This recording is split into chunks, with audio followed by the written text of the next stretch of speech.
Hello, and thanks for joining us. I wanted to take just a moment to introduce myself. My name is Janet Frazier, and I'm a digital learning facilitator in the Buncombe County Schools. I am going to get us started by looking at a choice board, and I'd like for you to take a couple of minutes to try one. So you're going to go to this URL, just type it right into your URL bar. It is going to be bit.ly/SS choices. And this is going to get you started with a seesaw choice board. And you're going to take 3 minutes, and I'm going to put a timer up. Take those 3 minutes, explore the choice board because it gives you choices in the mode of learning through an article, through exploring an actual choice board, or through a video. And you probably will have time for a couple of choices in that 3 minutes. So go ahead and type that in and try that now.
I hope that as you were exploring this choice board that you saw a nice, polished, finished product that students are able to interact with. We'll talk about how you get this polished look in just a little while. But first, I wanted to talk about the fact that as you're going through the choice board, you have 3 different ways to explore choice boards. We had examples that you could explore and move through at your own pace. We have articles that you could read that are linked here, and we had videos that talked about it. So right there, you're given a choice as to how you want to learn about a choice board. Clicking on one of these simply opens the resource.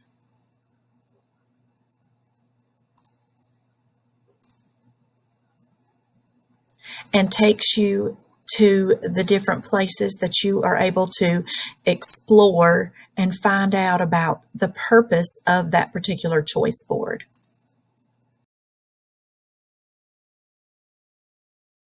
I do want us to take a look at some different choice boards. And so first of all, the one here on the left, this is all about polar bears. This is one that was created by Chris Shiner. If anybody is familiar with Chris Shiner, he does a lot with Seesaw. And this one is actually in Seesaw. And I would personally not call this a choice board because it's not giving them choice as much as a visual pathway that they're traveling for their lesson, unless you're saying pick, go in order, but you get to pick 4 of whatever you're going to do. So, it could be used as a choice board, but it's a great way to look at building a choice board. So I wanted to include that. The middle one is developed as a bingo, which I thought was really a cool idea, and they made it colorful, so it's attractive to students. The one on the right is more laid out so that it can be for a specific purpose. This one is for responding, for reading responses, and so it gives them different ways to respond to whatever it is that they've been reading. And so we're going to talk a little bit about purposes and what you might do with choice boards as well. So these are just some things that when I think about choice boards, and I love choice boards, they're fun to build. If I could do it all day long, I would do it because I think they're great, but it's for a purpose too, not just for fun.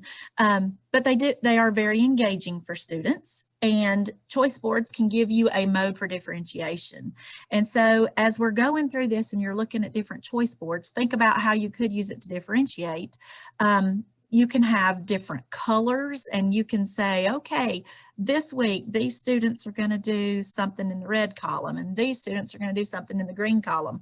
And without necessarily saying, this is the high group, this is the low group, you're able to then differentiate what they're doing. Or maybe you're wanting them to get 2 or 3 different types of lesson formats. And so again, differentiating like that, you can do that as well.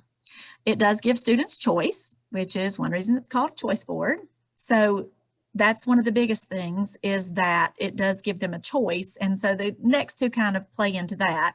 First of all, it can tap into their interests. And so choice boards can be used to tap into student interest and make sure that we are hitting on what really interests students. So you may have a student that's more into writing, and so they might choose an option on the choice board that's more of the written type of assignment. A student that enjoys talking more and doesn't enjoy the writing part might rather record an audio answer or a video answer. And so it does tap into their interests, not only in learning interests, but also you can use it to tap into their personal interests. And so if you've done any type of a student inventory with your students, which is a little more challenging in this digital learning time, then it's a way that you can kind of make a whole lesson geared toward, I really like cars, so whatever I do, I'm going to base it on cars.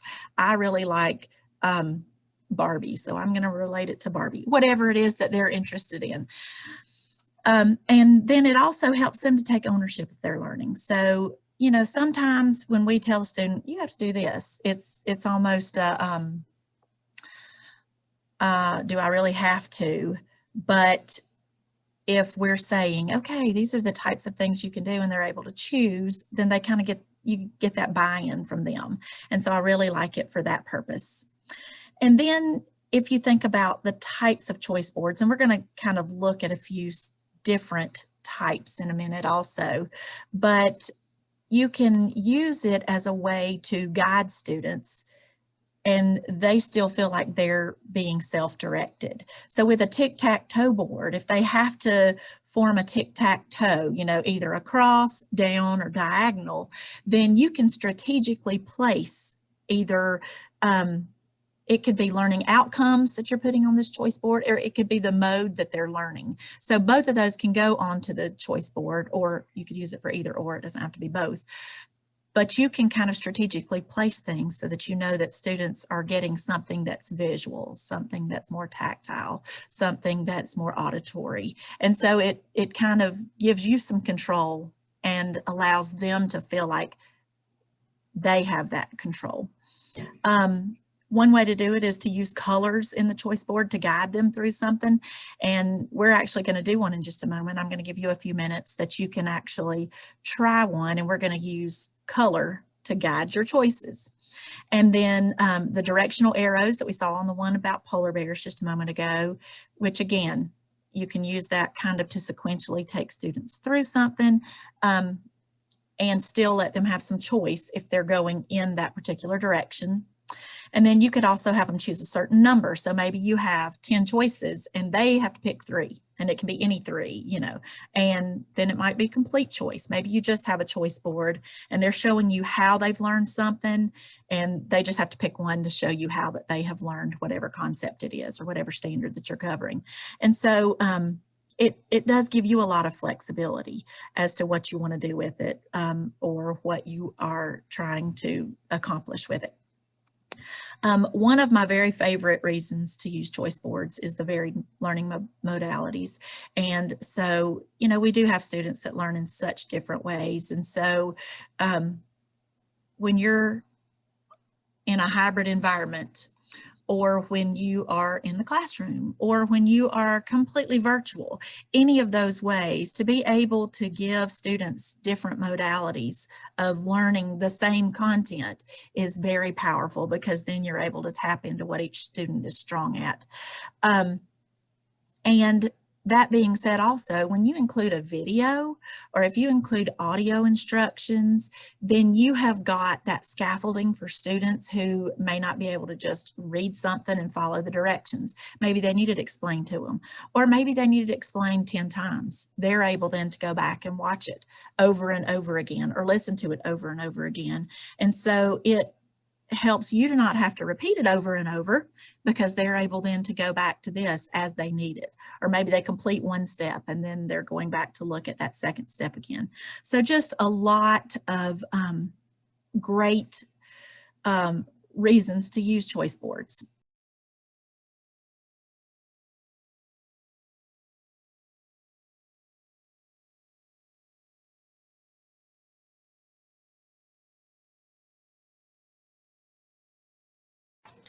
As we consider starting with choice boards in our classroom, you as the teacher know your students better than anyone. And so you may need to really start small. Consider your group.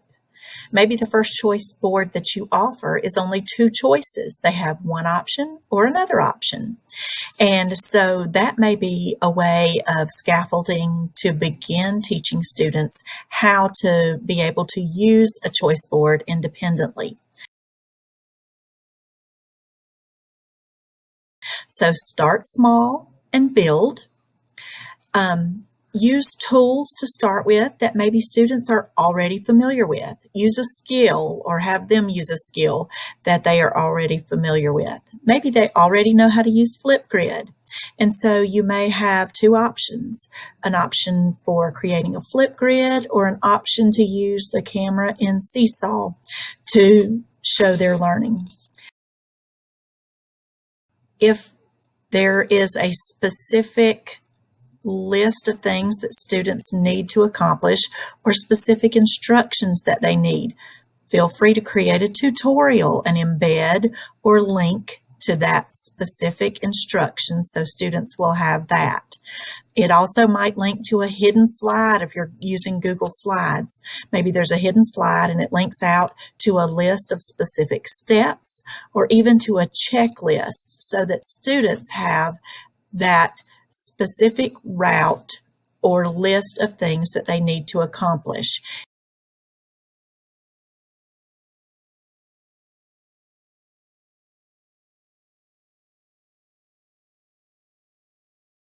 And my favorite to use for that is Vocaroo, VOCAROO.com. And then you could just put the link specifically to that, that audio clip that you create. You also could do, a little video link in Screencastify, just something quick that's a video, because, I know our kids like to see your faces. And if they're at home and you're not, obviously, then, they enjoy, it's almost like they're interacting with you. So I think the audio or the video, either one would be very good.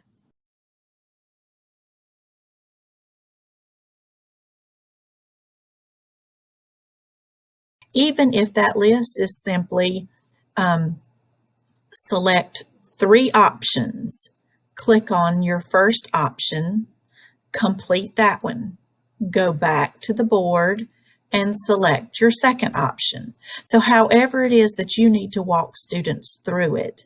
And then as you learn another tool or another strategy, you're able to add that into these boards as well. So don't feel like you have to start with all or none. Start small and build. So we have got several different options that we wanted to look at, and this is one of them. And let's see, I think I've got these all linked. So this is actually in Seesaw. So I think we had 1 or 2 of y'all that are using Seesaw. This is one that you can actually go into Seesaw, into the library, and you can find. And this is shared as with the picture as the multimedia example, and then it's going to have the link. And so when the students click on the link, then they're able to go to the activity, and then these are all live links in the activity.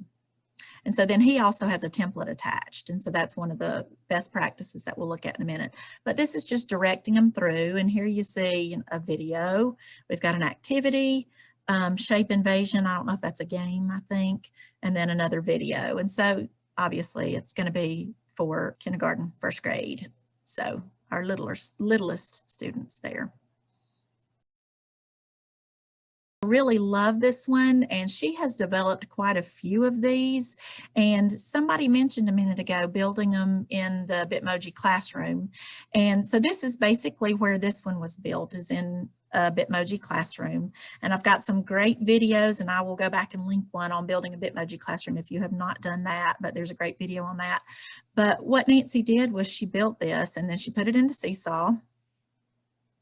And here it is in Seesaw as an activity. And then when the students see this, they're able to click on View Original. And you see here when we talk about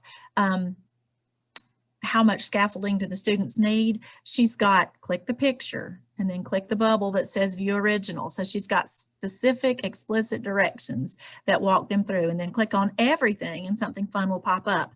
And so within this, if I were in Seesaw and clicking on these, we've got books being read. And so it may be linked to a YouTube video, be sure you have it unblocked, but a YouTube video of a book that's being read, or it may be a game, or it may be flashcards, or whatever it is that she has them exploring about the beach. And so I just loved that example. She's got several that she has done on different topics that they used back in the spring. And so I wanted to share that one with you as well. Let's look briefly at how we would develop and add this to Seesaw. I am in Google Slides, and I have got my slide created with both choices. I have an embedded video on the left side that they might choose, and then this link will go directly out to a website that the students can use to explore the same information. So they'll be getting the same content on either choice. And then what I will do is I will go to File, Publish to the Web, and then I will select Publish. And when it asks me if I'm sure, I'll say yes. And then I am going to copy this link so that I have this link to put into Seesaw. So now when I go into Seesaw, and I'm going to click Add and an activity, create new activity. So here I would put the title. This is where my instructions will go for my students, and I would use the shortcuts that Seesaw provides to give that scaffolding for students who need those visuals, but I would give very explicit instructions.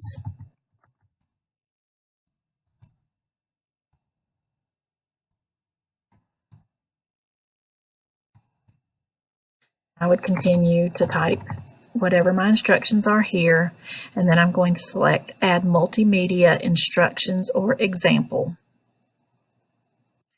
And I have it as a link because I copied the link that I created just a moment ago. And when I paste that in and select the green check,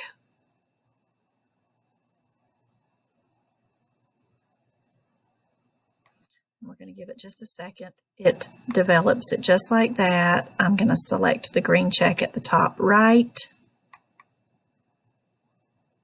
And then when I click Save, I'll show you what this will look like for the student.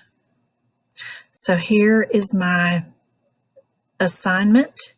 It's ready to go. I'm going to assign it to a class. And let's just go down to the one sample class that we're using right now. So I have it assigned to the class, and then I'm going to view it. And so here it is. And so when the student clicks on it, they are going to get this finished, polished looking version with a link here. And when they click on that link,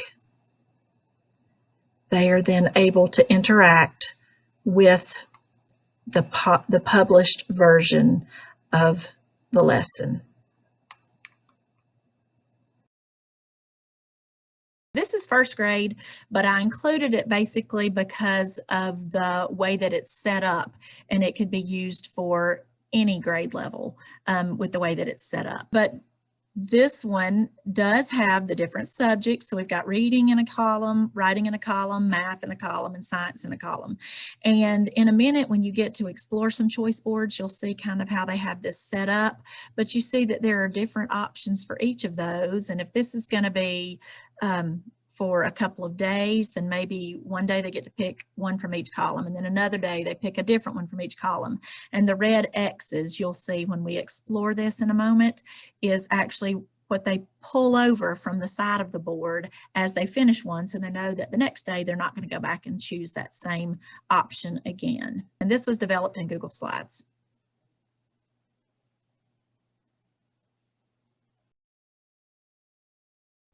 All right, so this is also developed in Google Slides, and this is actually one that I worked on with the intermediate school last year. And so they shared this out as a type of review. And what the students had to do was they had to pick one from the blue and one from the gray for each one. And so they started here, and it just basically had their instructions.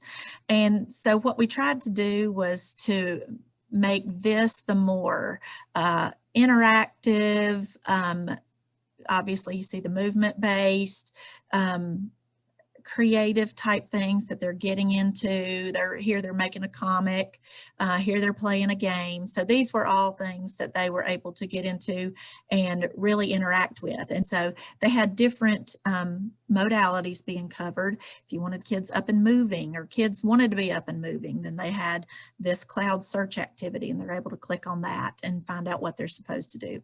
So again, built in Google Slides, and I'm going to show you exactly how to do that in just a moment. But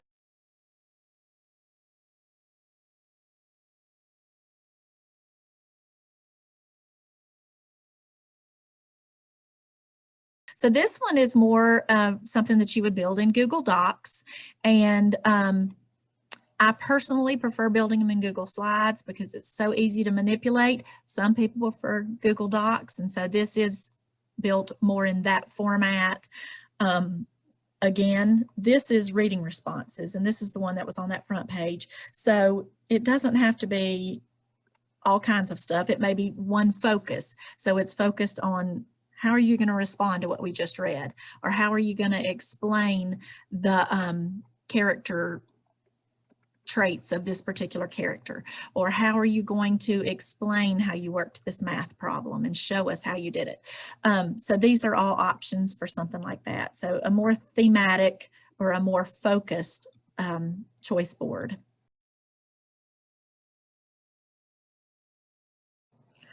We're going to take about 3 minutes, and I'd like for you to go to bit.ly/choice examples. And it is going to take you into a finished choice board. We'll give it a second to load.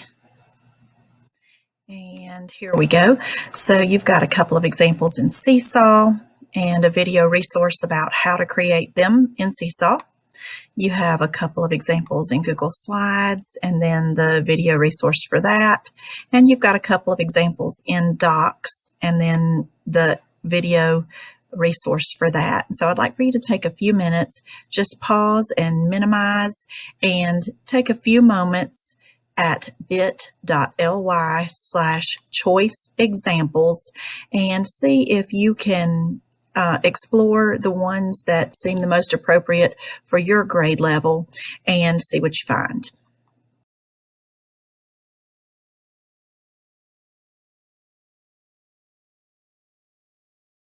So specifically, think about these virtual days that we may have coming up, that we probably will have coming up.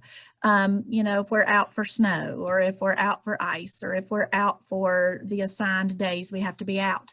How could this be used, or how would it be helpful?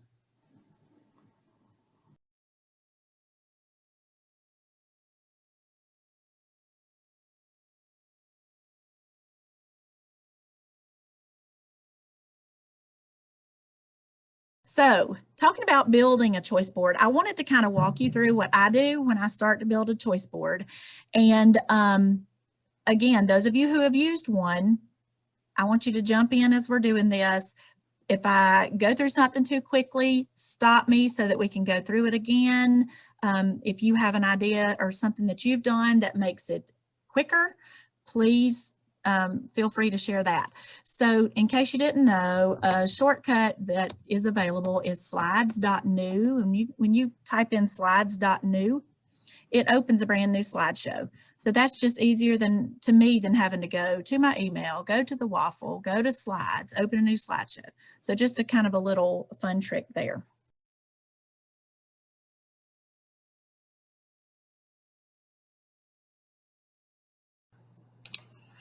All right, we're going to take a few minutes now and really start developing our choice board. And so I have opened a brand new presentation in Google Slides. You would do the same thing if you were working in Google Docs. And we want to start with a plain background. So I'm going to just drag over these and select delete to get rid of those. And since we're going to do a tic-tac-toe board, I'm going to actually go to File and Page Setup, and we're going to choose a little bit different shape. So here we have one that's a little more conducive to that tic-tac-toe board.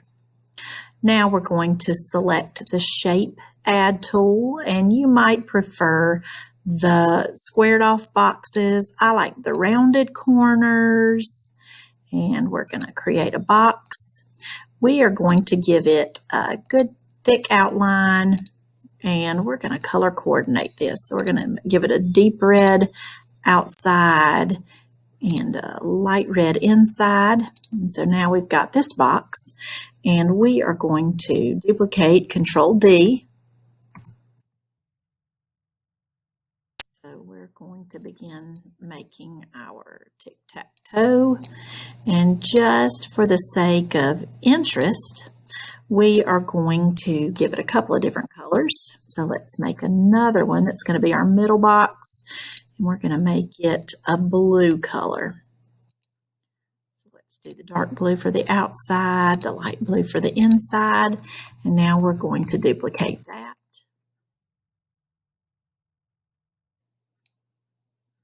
All right, so we're going to take our first column now, and we're going to place it where we want it. I'm actually going to leave a little bit of space at the top to put some instructions, and I have the guidelines, grid lines turned on so that we can actually tell when this is lined up. To line it up with the one above it.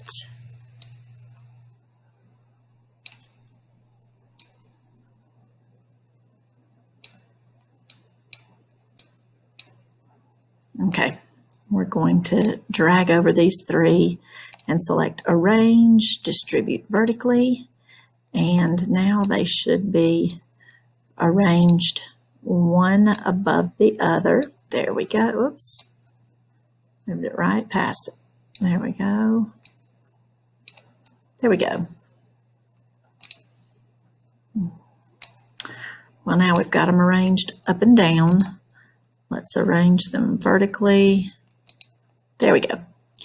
Now I can move this one even with that one. And that one's even.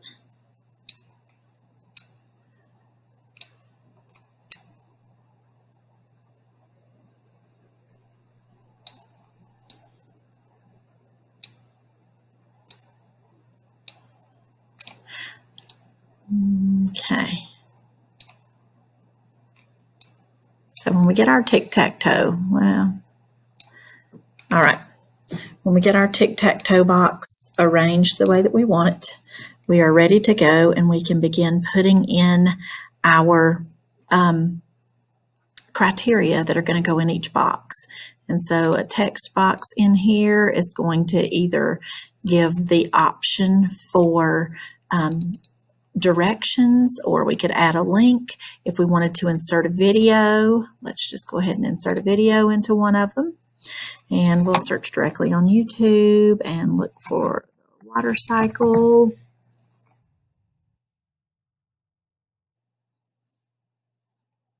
Let's go with the water cycle song. Okay. We can resize this water cycle and put it into a box.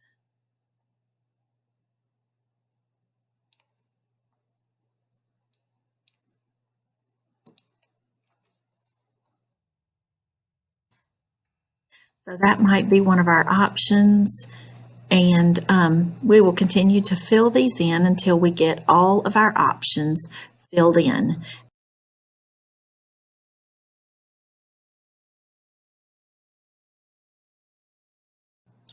After I took the time to fill in all of the different parts of my tic-tac-toe board, and I have added instructions at the top, then I am ready to take this and either add it to a Google Classroom or to my Seesaw. So here's how I would go about doing that. I'm going to now go up to File at the top left, come down to Publish to the Web, and then select Publish. And yes, I do want to publish it. So now I have a particular URL that I'm going to copy.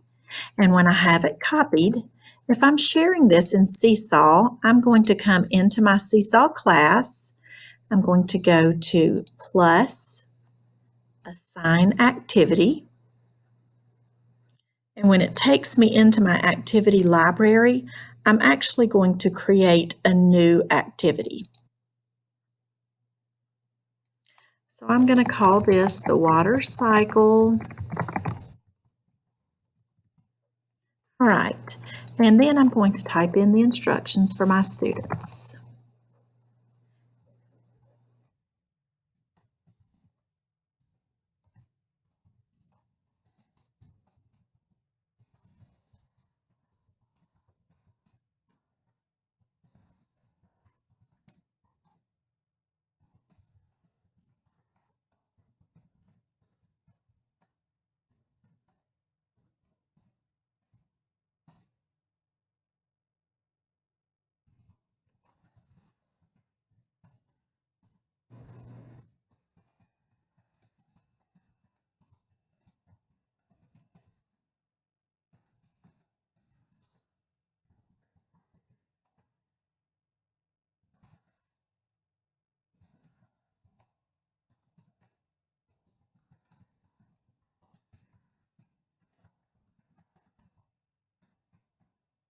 All right, and you may have some instructions as to how the student is going to demonstrate what they have learned.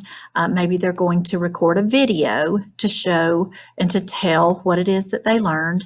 But we at this point are going to select Add Multimedia Instructions or Example. And I have that link that I just copied, so I'm selecting Link. Then I'm going to enter that URL and check that.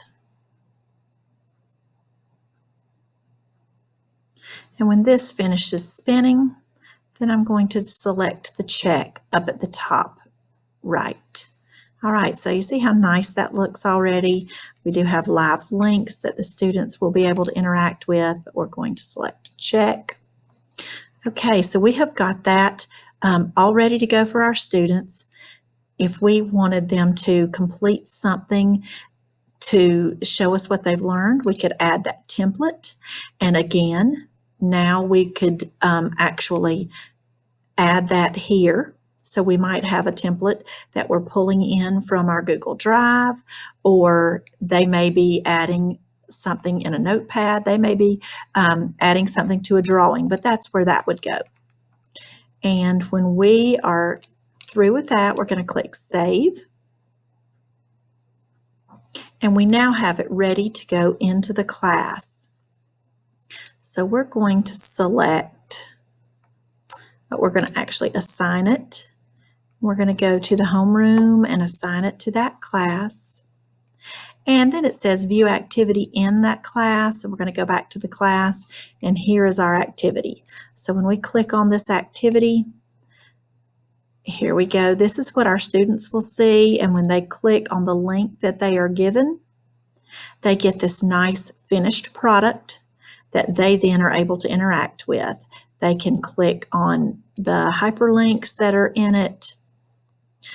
They can click on the book that's in Epic. They can click on the video, and they have all of these that are ready to go. And again, instructions here that tell them to be sure that they complete as many as they want, but they have to complete a tic-tac-toe either vertically, horizontally, or diagonally.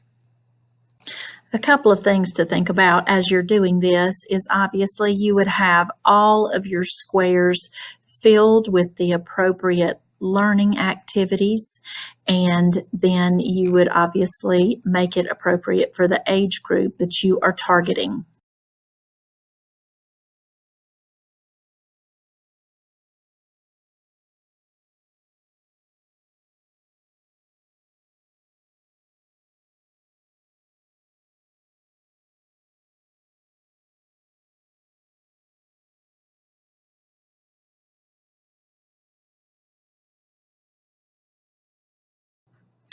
It's going to work much the same when you are building for Google Classroom.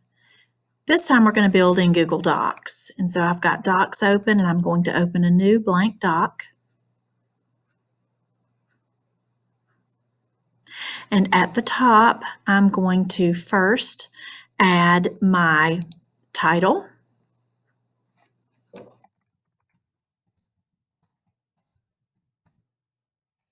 And of course, we might format that to make it larger. We might want it to be a color depending upon what it is that we're working on. And I would also add instructions.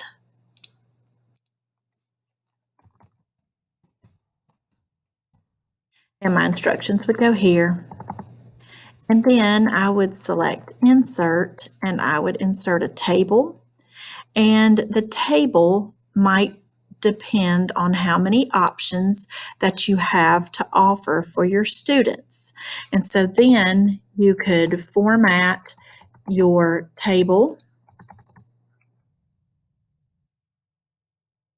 and you would obviously go in and add links, add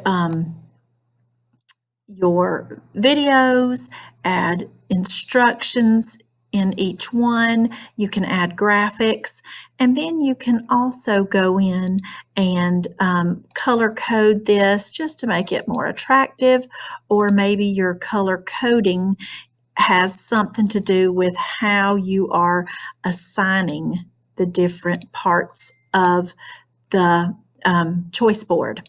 Now, another option here would be to make this a menu, and so you might have appetizers first. You might insert just a one-line table. Maybe there are 3 choices for appetizers, and so you're going to do appetizer number 1, appetizer number 2, and appetizer number 3. And then we would come down here, and you might have your beverages. And so again, inserting that table, you might have 4 choices for this. And so putting in 4 choices. And so this might be, your appetizers might be your introduction to a lesson. Your beverage may be some kind of an engaging activity, a teaser, if you will, for the students to be able to participate in. And then you may have your main course.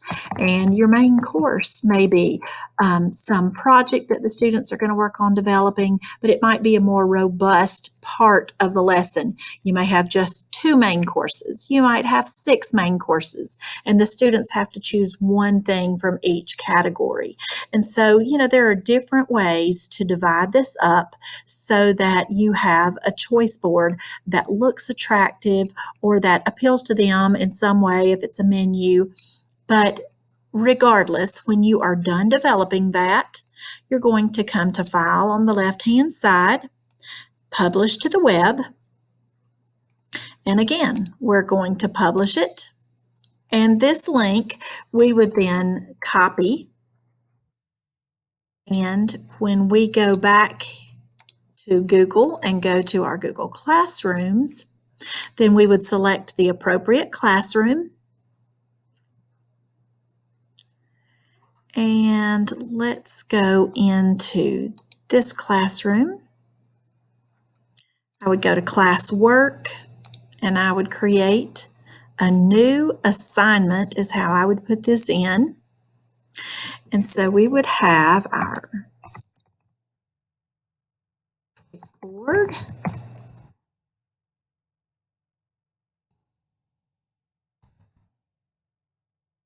Okay, and I would name it appropriately. I would give any instructions that I need to, and then I would select Add. We do have that link because we published it.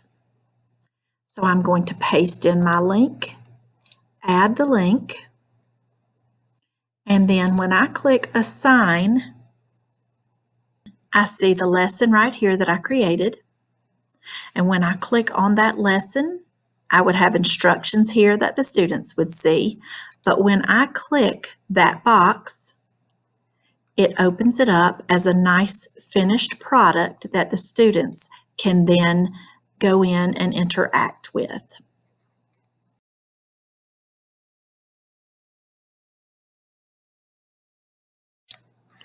Let's take just a look at what we want to do if you would like to make your choice board look like a room or a landscape.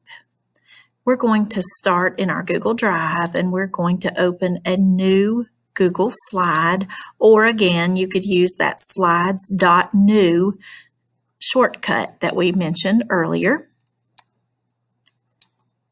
And we're going to give it just a second to open. There we go. We're going to drag and delete those.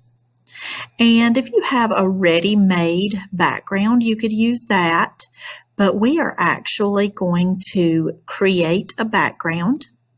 And so we are first going to insert an image, and we're going to search the web.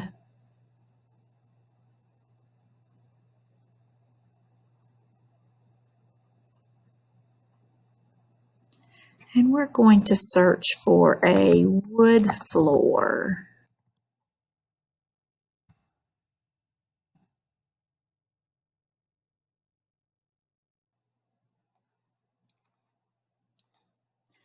All right. And so you could find the appropriate wooden floor that you would like to use. We're going to use this one and insert. And you could do a carpet. You could do any of a number of floors, tile, etc. I'm going to chop part of this off. And so that is going to give us a wooden floor, and then we are going to give our wall a color as well. And so we are going to click on that slide, click background, and we're going to select a light blue wall. So now this is going to give us a look that's somewhat like a room. I'm going to use my snipping tool, and I am going to screen snip this particular picture to give me my background, and then I'm going to save it to my desktop.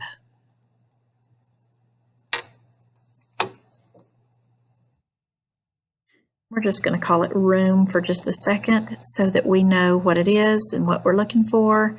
And so we are going to now delete this. And the reason that I did that is because we want the background to be stationary and we don't want it to be movable.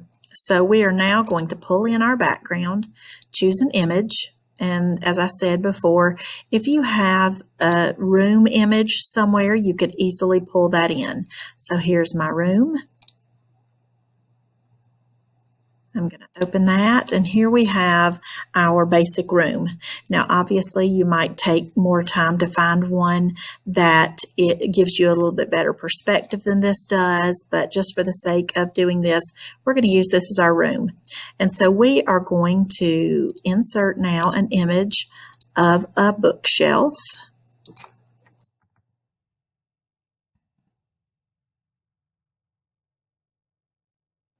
And we want a pretty simple bookshelf. So let's get this.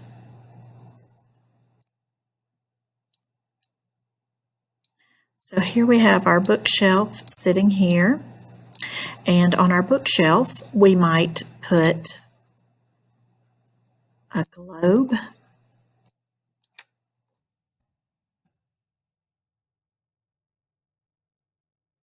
So here we have a globe.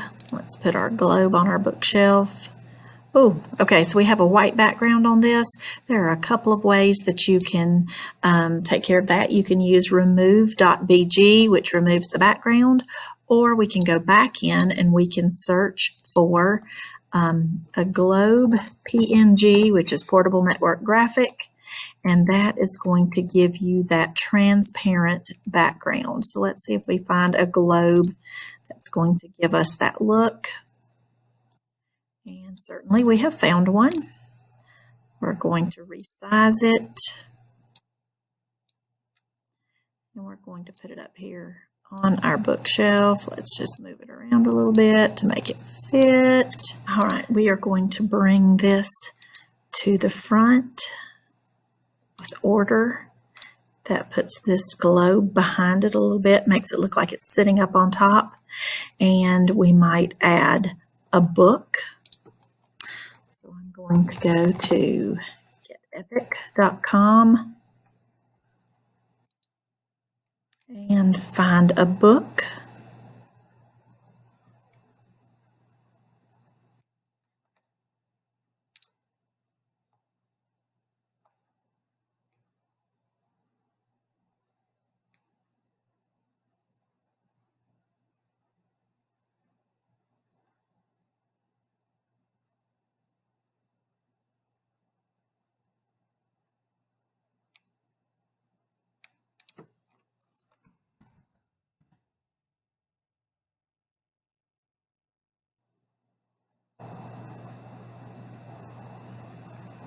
All right, so we have got lots of STEM-related books, and I am going to pull one that looks very interesting. I'm going to grab the link for that.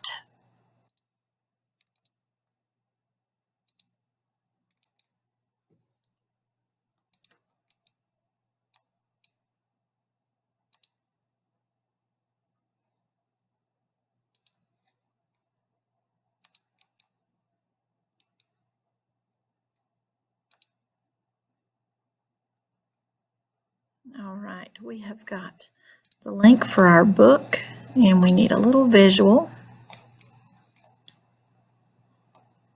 So we are again going to screen snip.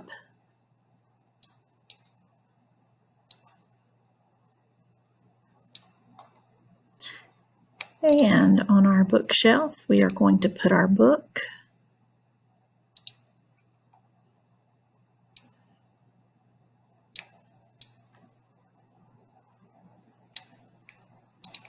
And then we are going to grab the link from down here at the bottom and hyperlink our choice board. And so I would continue to do this for our globe.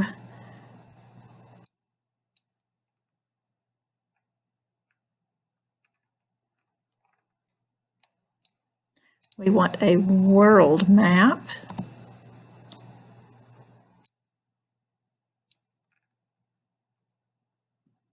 So we're going to link to this clickable world map. And again, hyperlinking.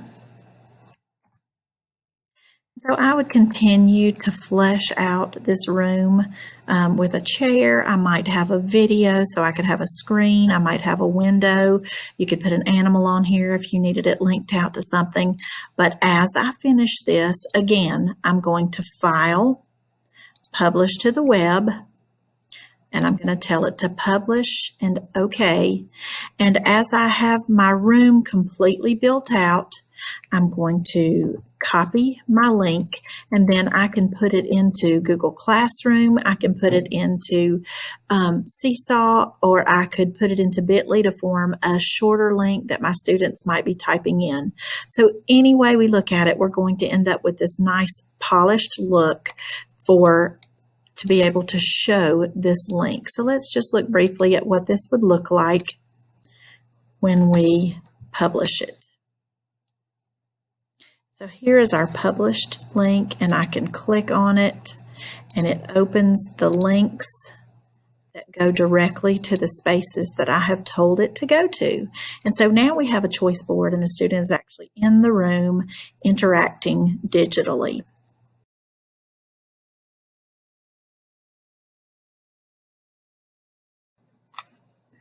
When I'm sharing this with students, if they need to type it in, I will usually go to Bitly, which is bit.ly, and it takes you to bitly.com.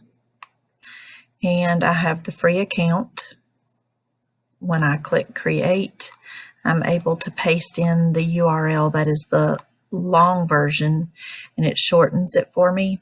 And then I can always customize the back half to make it easy for students to type in.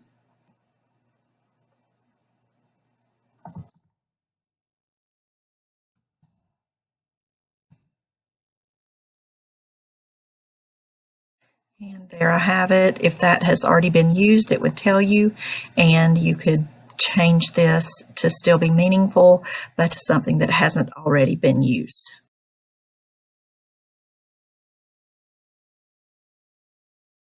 Talking about what you mentioned earlier about them maybe being overwhelmed by so many. You know, you could still have all 4 subjects, and then you could kind of categorize, you know, have a video that goes with each one, have a writing thing that goes with each one, have a reading piece that goes with each one, a game that goes with each one, and then they could pick one from each column, but they still are kind of thematic, so it kind of keeps them organized in their mind. But